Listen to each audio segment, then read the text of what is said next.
The senator from Rhode Island. Mr. President, may I ask unanimous consent to speak for up to 20 minutes as if in morning business? Without objection. Thank you, Mr. President. This is the 133rd climate speech that I have delivered, and it has been an amazing week. On Saturday, the New York Times posted its cover story about dying coral reefs in our oceans. On Sunday, the cover story in the Providence Journal was about drowning salt marshes in Rhode Island. Both are the handiwork of climate change, but even more amazing, listen to what a Koch brothers operative said last week, and I quote, "Charles has said the climate is changing, so the climate is changing." That was Cheryl Corrigan speaking of Koch Industries, the massive fossil fuel conglomerate led by Charles and David Koch. And the Charles was Charles Koch. She went on, "I think he's also said, and we believe that humans have a part in that. Climate change is real, it seems, and man-made, if even they will say so." What this really means, Mr. President, is that the denial shtick has collapsed entirely. We saw this coming with the oil and gas CEOs. In the run-up to the Paris Climate Summit, the chief executive officers of 10 of the world's largest oil and gas companies declared their collective support for a strong international climate change agreement. "We are committed to playing our part," they professed. "Over the coming years, we will collectively strengthen our actions and investments to contribute to reducing the GHG, greenhouse gas, intensity of the global energy mix." So, if the oil and gas CEOs won't do it, and now even the Koch brothers won't do it, it looks like denying climate change is no longer acceptable, even to those who most cause it. As we know, big coal took another path, denying to the end, and for many players in the coal industry, it really is the end. The industry is being devastated by market forces and is in precipitous decline. As I noted in my last climate speech, the Wall Street Journal reported that the war on coal, which I should probably put in quotes, was a war on coal by the natural gas industry, and that the natural gas industry has won. Appalachian Power President and CEO Charles Patton told a meeting of energy executives last fall that coal was losing a long-term contest with natural gas and wind power. Today, we learned America's largest coal company, Peabody Energy, filed for bankruptcy, as Arch Coal did in January. In recent years, one report found 26 U.S. coal companies have gone into bankruptcy. Some of the most notable bankruptcies include James River Coal and Patriot Coal Corporation, which had combined assets that totaled $4.6 billion. Mr. President, denial was not a winning strategy for the coal industry. If outright denial of man-made climate change is no longer a viable strategy, what's left? Well, it's an old classic. Dissembling, saying one thing and doing another.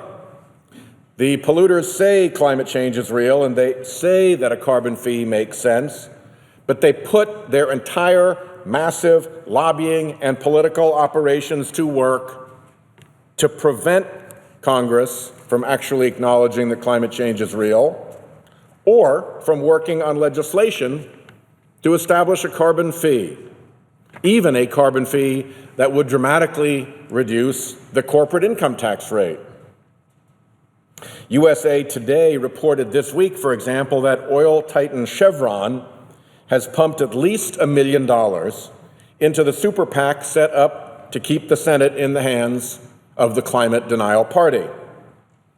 I don't know of a penny that Chevron has put in to support climate action in Congress. Say one thing, do another. A new report from the nonprofit research organization Influence Map shows that two other major oil companies, along with three of their industry trade groups, spend as much as $115 million a year to lobby against the very climate policies they publicly claim to support. Say one thing, do another. This chart shows the streams of money from ExxonMobil and Royal Dutch Shell, whose CEO, by the way, signed the Oil and Gas Paris Declaration, as well as the American Petroleum Institute here, the Western States Petroleum Association here, and the Australian Petroleum Production and Exploration Association here. That's Shell, that's Exxon. This money deluge, total spend, $114 million, includes advertising and public relations, direct lobbying here in Congress and at state houses, and political contributions and electioneering. And don't think that any of this goes to support a solution to climate change. What this chart doesn't show is the dark money that these corporate behemoths funnel through phony baloney front groups, often untraceably, to undermine public understanding of the climate crisis and to undermine action in Congress. Front groups have been testifying this very week in the Environment and Public Works Committee against climate action. And was there any pushback from Charles Koch or from the oil CEOs? No. Nor does this chart show the undisclosed fossil fuel millions dumped into our elections thanks to the regrettable Citizens United Supreme Court decision. Academic researchers like Robert Bruhl at Drexel University, Riley Dunlap at Oklahoma State University, Justin Farrell at Yale University, and Michael Mann at Penn State University, among many others, have studied and are exposing the precise dimensions and functions of the corporate climate denial machine. It is quite a piece of machinery. Investigative writers like Naomi Oreskes, Eric Conway, Naomi Klein, and Steve Cole are also on the hunt. Jane Mayer of The New Yorker has put out an important piece of journalism, her new aptly titled book, Dark Money, about the secret but massive influence buying of right-wing billionaires led by the infamous Koch brothers. Mayer's book catalogs the rise and the expansion into a vast array of front groups of this operation, and the role in it of two of America's more shameless villains, Charles and David Koch. If you want a little more history on this unholy alliance, you can read Poison Tea, a new book out by Jeff Nesbitt. Mr. Nesbitt was a Republican who worked in the Bush 41 White House. He was there at the creation. He has reviewed an enormous array of documents, and he has written an amazing expose. The Koch brothers' say one thing, do another strategy is every bit as bad as the say one thing, do another strategy of their oil and gas allies. Remember, here's what they now say. Charles has said the climate is changing, so the climate is changing. I think he's also said, and we believe, that humans have a part in that. Again, that's the Koch Industries rep. But here's what they still do. They still threaten that Republicans who support a carbon tax or climate regulations would be, quote, at a severe disadvantage in the Republican nomination process. We would absolutely make that a crucial issue, end quote. That's the president of Americans for Prosperity, the juggernaut of the Koch brothers-backed political network, which has promised to spend, believe it or not, $750 million just in this 2016 election. What on earth could they possibly want to spend $750 million? Americans for Prosperity's president also takes credit for, and I quote, the political peril they are proud to have created for Republicans who cross them on climate change. This threat is not subtle. Step out of line, and here come the attack ads and the primary challengers, all funded by the deep pockets of the fossil fuel industry, powered up by Citizens United. The result? The issue of climate change is completely absent from the Republican campaigns. They really don't want to talk about it.